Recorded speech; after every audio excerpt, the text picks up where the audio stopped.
नमस्कार दोस्तों, MPN academy में आपका हार्दिक अभिनंदन है। मैं हूं मनोज प्रेम नारायण।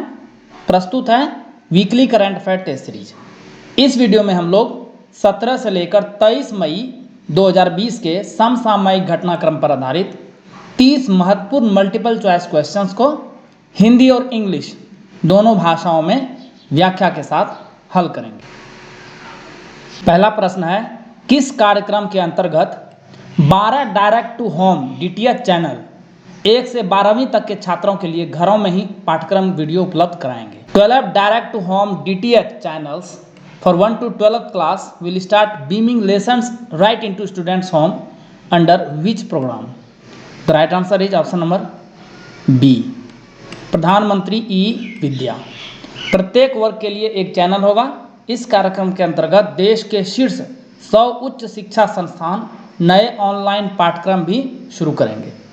12 नए डीटीएच चैनलों में से प्रत्येक में प्रतिदिन 6 घंटे की पाठ्यक्रम सामग्री होगी। वे शीर्ष 100 विश्वविद्यालय जिनके पास राष्ट्रीय मूल्यांकन एवं प्रत्यायन परिषद नाक में कम से कम कितने स्कोर हैं, स्वचालित रूप से शैक्षणिक वर्ष 2020-21 के दौरान यूजीसी की पूर्व स्वीकृति के बिना पूर्ण ऑनलाइन डिग्री पाठ्यक्रम प्रदान कर सकते हैं। The top 100 universities with at least how many scores in the national assessment and accreditation council NAAC can automatically provide complete online degree courses without prior approval of UGC during the academic year 2021। The right answer is option number A, 3.26। यानी grading में गए तो A+ या उससे अधिक का score जिनके पास है। जुलाई 2020 से यह प्रभावी होगा। नाक की रेटिंग के बारे में आपको थोड़ी जानकारी देता हूं।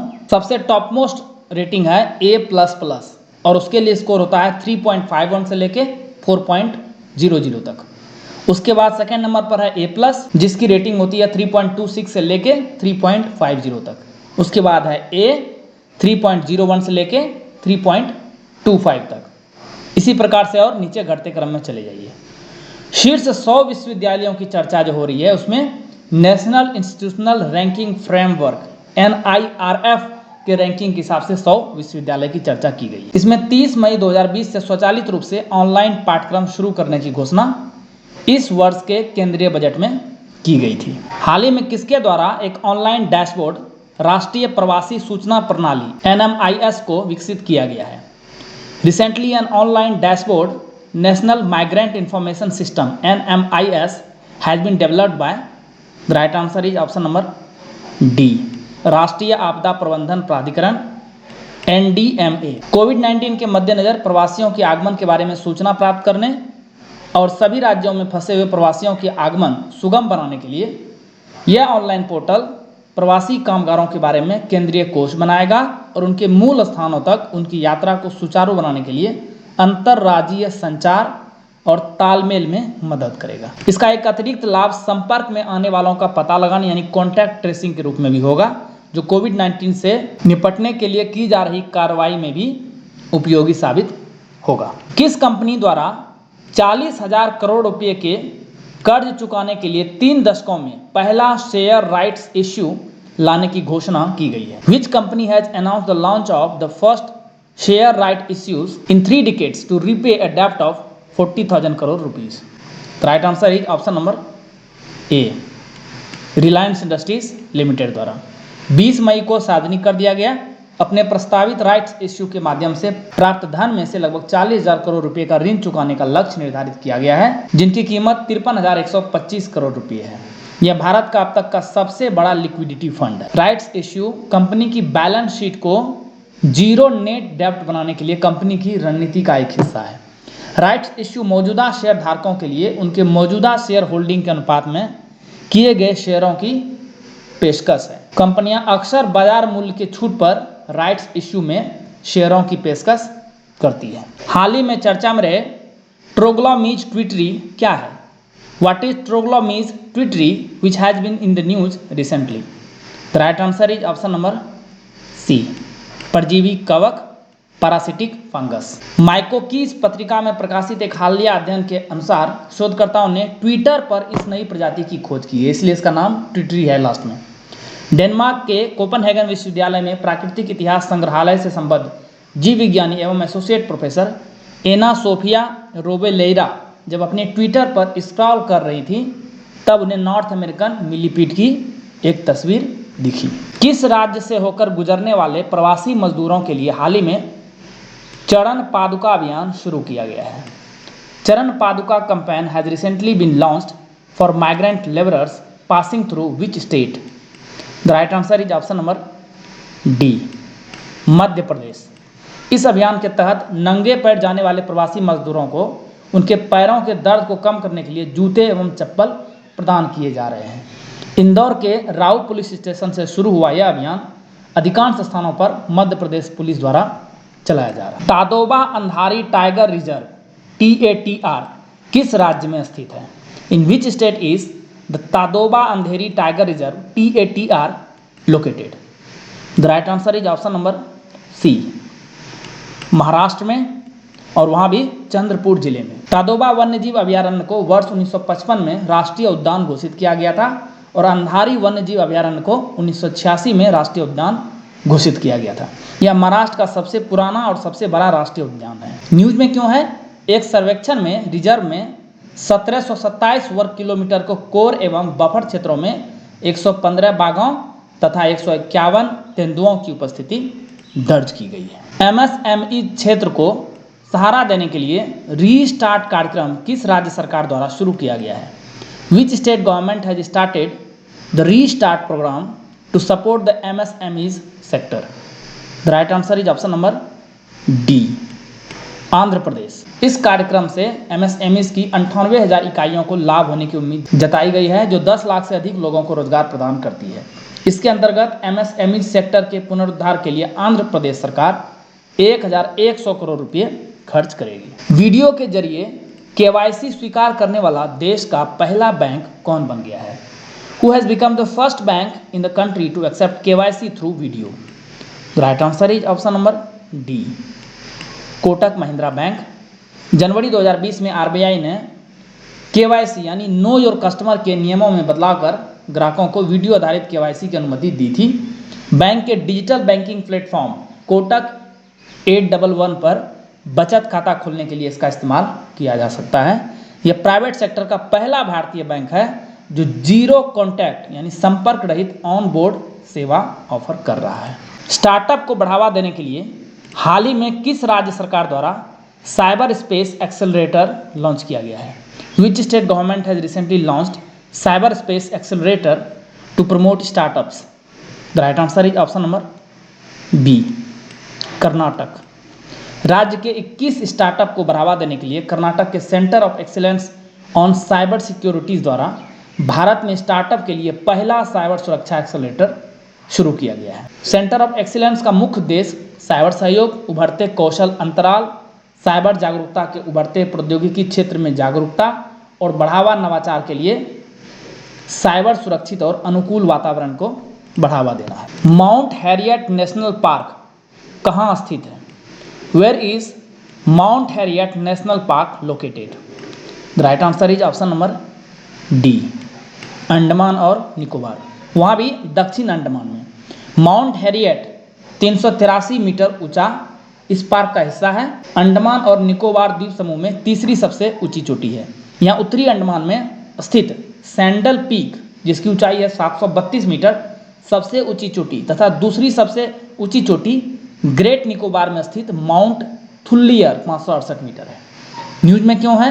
दक्षिण अंडमान द्वीप की एक स्थानीय तार प्रजाति यानी पाम की प्रजाति पिनागा एंडामानेसिस यही है को एक दूसरे स्थान पर तिरुवनंतपुरम स्थित Jawaharlal Nehru tropical botanic garden and research institute में स्थापित किया गया है। इस प्रजाति की कुल संख्या लगभग 600 है जो केवल माउंट हैरियट नेशनल पार्क में एक सदाबहार वन क्षेत्र में होती है। संशोधित परिभाषा के अनुसार कितने करोड़ रुपए तक के कारोबार करने वाली किसी भी फर्म को सूक्ष्म यानी माइक्रो के रूप में वर्गीकृत किया गया है? According to the revised definition, any firm with a turnover of up to how many crore rupees is classified as micro? The right answer is option number C, 5 crore रुपये। यहाँ देखिए आप, माइक्रो के लिए इन्वेस्टमेंट है 1 करोड़, और टर्नओवर 5 करोड़ से कम होना चाहिए। स्मॉल के लिए है इन्वेस्टमेंट 10 करोड़ और टर्नओवर 50 करोड़ तक, और मीडियम के लिए है इन्वेस्टमेंट 20 करोड़ तक और टर्नओवर है 100 करोड़ से नीचे। ये नई वाली है डिफिनेशन और पुरानी वाली डिफिनेशन यहाँ है, इसे आप देख सकते हैं। हाल ही में चर्चा में रहे सोनिक बूम का संबंध किससे है?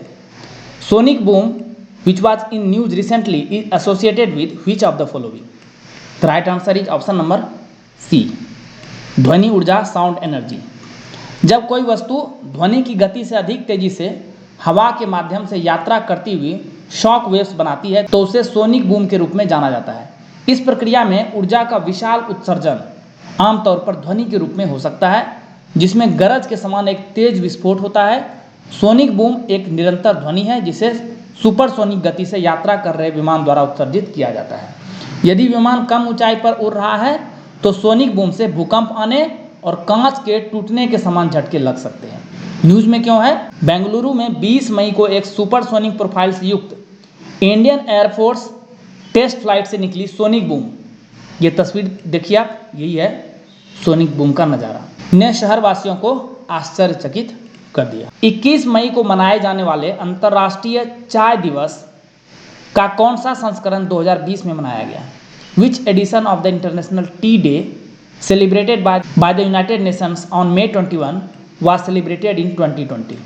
The right answer is option number ए, यह पहला संस्करण था। 2015 में भारत में मिलान, जो कि इटली में है, में फूड एंड एग्रीकल्चर ऑर्गेनाइजेशन के अंतर सरकारी समूह की बैठक में 21 मई को दुनिया भर में अंतर्राष्ट्रीय चाय दिवस के रूप में मनाने का प्रस्ताव रखा था।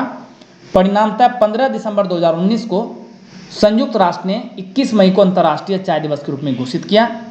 देश में 100 से अधिक किस्मों की खपत के साथ भारत चाय के शीर्ष 4 उत्पादकों में शामिल है। चीन, भारत, केन्या और श्रीलंका के लगभग 90 लाख किसान आय के लिए चाय उत्पादन पर निर्भर है। किस राज्य में फसल उत्पादन को प्रोत्साहित करने के लिए राजीव गांधी किसान न्याय योजना शुरू की गई है? Rajiv Gandhi Kisan Nyay scheme has been launch to encourage crop production in which state? The right answer is option number D, Chhattisgarh. इस योजना का शुभारंभ 21 मई को पूर्व प्रधानमंत्री राजीव गांधी की पुण्यतिथि के दिन किया गया। इसके अंतर्गत खरीफ में पंजीकृत और उपार्जित रकबे के आधार पर धान, मक्का और गन्ना फसल के लिए 10,000 रुपये प्रति एकड़ के दर से किसानों को सहायता अनुदान की राशि उनके खातों में स्थानांतरित की जाएगी। पश्चिम बंगाल में भारी तबाही मचाने वाले चक्रवाती तूफान अम्फान का नामकरण किस देश द्वारा किया गया? Which country named the super cyclone Amphan which caused a great destruction in West Bengal? The right answer is option number B, Thailand द्वारा। अरब सागर और बंगाल की खाड़ी में आने वाले समुद्री तूफानों के नाम रखने का सिलसिला 2004 में शुरू हुआ था। इसके लिए एक सूची बनाई गई। इस सूची में 8 देश हैं: बांग्लादेश, भारत, मालदीव, म्यांमार, ओमान, पाकिस्तान, श्रीलंका और थाईलैंड। इन देशों को क्रमानुसार 8 नाम देने हैं। जब जिस देश का नंबर आता है तो उस देश की सूची में दिए गए नाम के आधार पर उस तूफान का नामकरण कर दिया जाता है। हर देश ने 8 नाम तय किए हैं। इस तरह कुल 64 नाम तय किए गए हैं। 20 मई को पश्चिम बंगाल के बखली के पास रात 2:30 बजे यह तूफान जमीन से टकराया। केंद्र की तरफ से पश्चिम बंगाल को 1000 करोड़ रुपए की मदद की घोषणा प्रधानमंत्री द्वारा की गई। प्रधानमंत्री राहत कोष से तूफान में मारे गए लोगों को 2 लाख रुपए जबकि घायलों को 50,000 रुपए का मुआवजा दिया जाएगा। सुपर साइक्लोन अम्फान ओडिशा और पश्चिम बंगाल में भारी तबाही मचाने के बाद 21 मई को कमजोर पड़ गया। कोविड-19 लॉकडाउन के बाद दुनिया का पहला प्रमुख खेल आयोजन किस देश में शुरू किया गया? In which country was the world's first major sporting event started after कोविड-19 lockdown? The right answer is option number D, Germany में। और इस आयोजन का नाम था बुंडेस लीगा। खाली स्टेडियम में यह शुरू हुआ। सप्ताह में 2 बार खिलाड़ियों का परीक्षण किया जाएगा। खेलों में भाग लेने वाली टीमों को क्वारंटाइन के तहत रखा गया था। टीम ने अलग अलग समय पर मैदान में प्रवेश किया। ध्यान में रहे कि बुंडेस लीगा जर्मनी की लोकप्रिय प्रोफेशनल फुटबॉल लीग है जिसकी स्थापना 1963 में की गई थी। हाल ही में चर्चा में रहे शेकातकर समिति का संबंध किससे है? Shekatkar committee which was in the news recently is associated with which of the following? Right answer is option number C, सीमा अधोसंरचना, बॉर्डर इंफ्रास्ट्रक्चर। 18 मई को भारत सरकार ने समिति द्वारा की गई सिफारिशों को लागू किया। समिति की सिफारिश के आधार पर भारत सरकार ने 100 करोड़ रुपये के अधिक लागत वाले कार्यों को निष्पादित करने के लिए इंजीनियरिंग खरीद अनुबंध यानी ईपीएस को अपनाया है। सीमा सड़क संगठन की खरीद शक्ति को 7.5 करोड़ रुपये से बढ़ाकर 100 करोड़ रुपये किया गया है। शेकातकर समिति का गठन 2018 में किया गया था। यह समिति रक्षा मंत्रालय द्वारा लेफ्टिनेंट जनरल डीबी शेकातकर की अध्यक्षता में गठित की गई थी। कौन सी नदी भारत के साथ नेपाल की पश्चिम सीमा बनाती है? Which river forms the western boundary of Nepal with India? The right answer is option number B, Kali नदी, जिसे शारदा या महाकाली नदी भी कहा जाता है। इसका उद्गम उत्तराखंड में पिथौरागढ़ जिले में 3600 मीटर यानी 11,800 फीट की ऊंचाई पर हिमालय में स्थित है। 1816 में नेपाल और ब्रिटिश भारत के शासन ने सुगौली की संधि पर हस्ताक्षर किए, जिसके तहत इस नदी को नेपाल की पश्चिमी सीमा के रूप में तैनात किया गया। यही है काली नदी। तो इसका देखिए जो शुरुआत होता है यहाँ 2 तरह से होता है, ये 2 उद्गम है इसका, यहाँ पे आके मिल जाती है ये। तो जो 1816 में इसका बॉर्डर था, ये वाला बॉर्डर था इसका, इस तरह से ये इसको माना गया था। लेकिन बाद में 1962 में ये बॉर्डर चेंज होकर के ये हो गया, और ये वाला जगह है जो है काला पानी, ये अभी विवाद में है। न्यूज में क्यों है? 19 मई को नेपाल के एक नए मानचित्र को मंजूरी दी गई, जिसमें काला पानी, लिपू लेक और लिपू धारा के क्षेत्र शामिल है। यानी कि ये पूरा क्षेत्र जो देख रहे हैं ये नेपाल के नक्शे में शो किया गया है। हालांकि भारत द्वारा इन क्षेत्रों पर दावा किया गया है। अक्टूबर 2019 में भारत ने एक नया राजनीतिक मानचित्र जारी किया था, जिसमें लिपू लेक और काला पानी को भी शामिल किया गया था। भारत ने हाल ही में उत्तराखंड के पिथौरागढ़ जिले में एक सड़क खंड का उद्घाटन किया। भारत के अनुसार सुगौली की संधि के तहत लिम्पी धुरा काली नदी की उत्पत्ति का बिंदु है। यह वह बिंदु है जहां से नेपाल की सीमा शुरू होती है। तो विवाद यह है कि ये काली नदी का वेस्टर्न वाला पार्ट को माना जाए या ईस्टर्न वाला पार्ट को माना जाए, कौन से पार्ट को ओरिजिनल काली नदी माना जाए, इसी को लेकर के विवाद बना हुआ है। हाल ही में भारत सरकार के किस योजना के लाभार्थियों की संख्या 1 करोड़ को छू गई? Recently the number of beneficiaries of which scheme of government of India touched 10 millions? The right answer is option number C, Ayushman Bharat. 20 मई को प्रधानमंत्री ने इस योजना के 1 करोड़वें लाभार्थी के साथ टेलीफोन पर बातचीत की। कोविड-19 के बाद भारत सरकार ने आयुष्मान भारत के तहत बीमारी का परीक्षण और उपचार निःशुल्क किया। आरबीआई द्वारा मई 2020 के तृतीय सप्ताह में रिवर्स रेपो रेट को घटाकर कितना कर दिया गया है? What is the current reverse repo rate as announced by RBI in the 3rd week of May 2020? The right answer is option number B, 3.35। यहाँ देखिए 40 बेसिक पॉइंट की कटौती की गई है, यानी रेपो रेट में भी अब कटौती कर दी गई है। जो 4.40% था वो अब घट के 4 हो गया है, और रिवर्स रेपो रेट जो 3.75 था वो घट करके हो गया अब 3.35%। इसके साथ बहुत सारे कदम उठाए गए हैं, जिसे आप यहाँ पर पिक्चर में देख सकते हैं। यदि आप इस चैनल पर नए हैं और इस चैनल पर प्रसारित होने वाले करंट अफेयर्स का PDF संपूर्ण व्याख्या के साथ प्राप्त करना चाहते हैं, यानी मैं जो भी बोल रहा हूँ वो उस PDF में मेंशन रहे, तो इसकी सूचना वीडियो के अंत में दी जाएगी। दोस्तों PDF के सहारे आप बहुत ही कम समय में 5 से 6 मिनट में एक weekly current affair test series या मंथली करंट अफेयर्स को रिवाइज कर सकते हैं। ओपन स्काई संधि से अलग होने की घोषणा हाल ही में किस देश द्वारा की गई है? Which country has recently announced it's separation from the open sky treaty? The right answer is option number D, America द्वारा। अमेरिकी राष्ट्रपति ने संधि से पीछे हटने की घोषणा करते हुए आरोप लगाया कि रूस इस संधि की अवहेलना कर रहा है। डोनाल्ड ट्रंप के राष्ट्रपति बनने के बाद से यह ऐसा तीसरा समझौता है जिससे अमेरिका अलग हुआ है। ओपन स्काई संधि का प्रस्ताव सबसे पहले 1955 में अमेरिकी राष्ट्रपति ने रखा था। इस पर आखिरकार 1992 में दस्तखत हुए थे और 2002 से इस पर अमल शुरू हुआ। इसका मकसद सदस्य देशों को एक दूसरे के वायु क्षेत्र में निगरानी उड़ानों की अनुमति देना है, ताकि उनमें आपसी विश्वास मजबूत हो सके। संधि पर हस्ताक्षर करने वाले 34 सदस्य हैं। ध्यान में रहे, इंडिया मेंबर नहीं है इसका। यहाँ देखिए मैप में, और यहाँ एक देश दिख रहा होगा, यह है किर्गिस्तान। यही एकमात्र देश है जिसने अभी तक इस पर हस्ताक्षर नहीं किया है, यानी 34 सदस्य देश में शामिल है, लेकिन इस पर ट्रीटी पर हस्ताक्षर नहीं किया है अभी तक। संयुक्त राष्ट्र ने किस राज्य की खुडोल पहल को कोविड-19 के खिलाफ लड़ने के लिए शीर्ष 10 वैश्विक पहलों में से एक के रूप में सूचीबद्ध किया है। Which state's Khudol initiative has been listed by the UN as one of the top 10 global initiatives to fight against कोविड-19। The right answer is option number B. ये मणिपुर का है। 22 मई को ये सूचीबद्ध किया गया। खुडोल एक एनजीओ की पहल है जिसे या ऑल कहा जाता है। एनजीओ ने इस पहल के तहत LGBTQ समुदाय के लोगों, दैनिक वेतनभोगी और एड्स से प्रभावित लोगों को भोजन, स्वच्छता और स्वास्थ्य सुविधाएं प्रदान की है। इस संगठन ने 100 स्वयंसेवकों का नेटवर्क कार्यशील किया। दुनिया में PPE किट के निर्माण में भारत की रैंक क्या है? What is India's rank in manufacturing PPE kits in the world? The right answer is option number B. Second number पर है भारत। औसतन भारत में 1 लाख किट का उत्पादन होता है, हालांकि क्षमता 2 लाख की। फर्स्ट प्लेस पे कौन सा देश है? चाइना। एक PPE किट में जूता कवर, दस्ताने, आंखों की शील्ड, मास्क और गाउन शामिल है। जनवरी में भारत में 2.25 लाख PPE किट थे और फिर उन्हें आयात किया जा रहा था। आज भारत में स्टॉक बफर के रूप में 16 लाख के लगभग PPE किट है। हाल ही में किन्हें विश्व स्वास्थ्य संगठन यानी WHO के अगले कार्यकारी बोर्ड के अध्यक्ष के रूप में नियुक्त किया गया है? Recently who has been appointed as the executive board chairman of the World Health Organization WHO? The right answer is option number C, doctor Harshvardhan. ये भारत के स्वास्थ्य मंत्री हैं।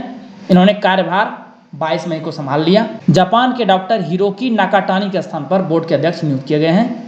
भारत के नामित को नियुक्त करने के प्रस्ताव को 19 मई को 194 देशों के विश्व स्वास्थ्य संगठन की बैठक में पारित किया गया था। इसमें सर्वसम्मति से यह भी तय हुआ था कि भारत मई से शुरू होने वाले 3 साल के कार्यकाल के दौरान कार्यकारी बोर्ड में होगा। इसमें टोटल सदस्यों की संख्या कितनी होगी बोर्ड में? 34। ये बी कौन है? Tedros Adhanom Ghebreyesus. Please right in the comment section. इनका संबंध भी WHO से है। हाल ही में चर्चा में रहे बेनी गेट्स का संबंध किस देश से है? Benny Gates who was in the news recently is associated with which country? The right answer is option number D, Israel. इन्हें बेंजामिन गेट्स भी कहते हैं। इजराइल में एक साल में हुए 3 चुनाव के बाद 17 मई को बेंजामिन नेतन्याहू ने गठबंधन सरकार में प्रधानमंत्री पद की शपथ ली। पूर्व सेना प्रमुख बेनी गेट्स जो तस्वीर में दिख रहे हैं, जिनका संबंध है ब्लू एंड व्हाइट पार्टी से, और बेंजामिन नेतन्याहू जिनका संबंध है लिकुड पार्टी से, 18 महीने के लिए प्रधानमंत्री रहेंगे। तो सबसे पहले 18 महीने के लिए बेंजामिन नेतन्याहू, उसके बाद बेनी गेट्स। चुनावों में स्पष्ट बहुमत नहीं मिलने पर नेतन्याहू ने प्रतिद्वंदी से साथी बने बेनी गेट्स के साथ मिलकर सरकार बनाई है। हर्बल पौधों के उत्पादन के लिए केंद्र सरकार द्वारा कितने रुपये खर्च करने की घोषणा की गई है? How much rupees has been announced by the government of India for the production of herbal plants? The right answer is option number A, 4000 crore रुपये। प्रधानमंत्री नरेंद्र मोदी की ओर से घोषित 20 लाख करोड़ रुपए के आर्थिक पैकेज का ये हिस्सा है। 2 साल में लगभग 10 लाख हेक्टेयर यानी एकड़ में यदि बदलें इसको तो 25 लाख एकड़ में हर्बल उत्पाद की खेती होगी, जिससे 5000 करोड़ की आय किसानों को होगी। औषधि के लिए गंगा नदी के किनारे पौधारोपण किया जाएगा। ऑपरेशन ग्रीन्स को टमाटर, प्याज और आलू से सभी फलों और सब्जियों तक बढ़ाया जाएगा। किसानों की उपज को अच्छा मूल्य उपलब्ध कराने के लिए पर्याप्त विकल्प प्रदान करने को एक केंद्रीय कानून भी बनाया जाएगा। निजी निवेश डेयरी प्रोसेसिंग को बढ़ावा देने और कैटल फीड प्रोडक्शन में निर्यात के लिए केंद्र सरकार द्वारा कितने रुपए की राशि खर्च की जाएगी? How much amount of money will the government of India spend to promote private investment in dairy processing and export in cattle feed production? The right answer is option number B, 15,000 crore रुपये। चीज जैसे नीश product के plant लगाने के लिए भी सरकार प्रोत्साहन देगी। वित्त मंत्री ने कहा कि जानवरों में फुट एंड माउथ डिजीज होता है क्योंकि इनका टीकाकरण नहीं होता है, इसीलिए दूध के उत्पादन पर असर पड़ता है। अब सभी पशुओं का 100% टीकाकरण होगा। जनवरी तक 1.5 करोड़ गाय भैंसों का टीकाकरण किया गया। ग्रीन जोन में यह काम अभी जारी है। ध्यान में रहे कि यह योजना भी आत्मनिर्भर भारत अभियान यानी 20 लाख करोड़ के पैकेज का हिस्सा है। कृषि के बुनियादी ढांचे के लिए केंद्र सरकार कितने रुपये खर्च करेगी? How much rupees will the government of India spend for agricultural infrastructure? The right answer is option number D, 1 lakh crore रुपये। प्रधानमंत्री नरेंद्र मोदी की ओर से घोषित 20 लाख करोड़ रुपये के आत्मनिर्भर भारत अभियान पैकेज की तीसरी किस्त के तहत इनकी घोषणा की गई। ये एग्रीग्रेटर्स, एफपीओ, प्राइमरी एग्रीकल्चर सोसाइटी आदि के लिए फार्म गेट इंफ्रास्ट्रक्चर विकास के लिए दिया जाएगा। अंतिम प्रश्न, इसके बाद रिवीजन के लिए महत्वपूर्ण पीडीएफ की जानकारी दी जाएगी। नाबार्ड के नए अध्यक्ष कौन बनाए गए हैं? Who has been appointed as the new chairman of NABARD? The right answer is option number D, GR Chintala. इनका पूरा नाम है गोविंदा राजालू चिंताला। 27 मई से इन्होंने कार्यभार संभाल लिया। इसके पहले वे नाबार्ड की सहायक कंपनी नैपफिन्स, जिनका हेडक्वार्टर बेंगलुरु में है, के प्रबंध निदेशक थे। इन्होंने डॉक्टर हर्ष कुमार भनवाला का स्थान लिया है। बी शीला रमन समिति की रिपोर्ट के आधार पर नाबार्ड की स्थापना 12 जुलाई 1982 को की गई थी और इसका हेडक्वार्टर है मुंबई में। आइए अब देखते हैं एमपीएन एकेडमी पर प्रसारित होने वाले करंट अफेयर्स और उसके पीडीएफ के बारे में। तो हम एमपीएन एकेडमी पर करंट अफेयर्स को दो तरीके से देख रहे हैं। एक, हम जो इंपॉर्टेंट करंट अफेयर्स होते हैं उसको डेप्थ में जानते हैं, जैसे कि weekly current affair test series ले लीजिए, बिहार करंट अफेयर्स मंथली लीजिए। इसमें 30 क्वेश्चंस की सीरीज आती है। जो भी इंपॉर्टेंट करंट अफेयर्स होते हैं उसमें पूरे इन डेप्थ जाते हैं, उसके पूरे डिटेल्स में जाते हैं, ताकि क्वेश्चन कहीं से भी पूछे मिस ना हो। और इसके लिए फ्री वीडियो आपको मिलती है यूट्यूब पे। लेकिन यदि आप पीडीएफ चाहते हैं फुल डिस्क्रिप्शन के साथ, तो इसके बारे में आपको जानकारी थोड़ी देर में दी जाएगी। और दूसरा अप्रोच हमारा है विड्थ।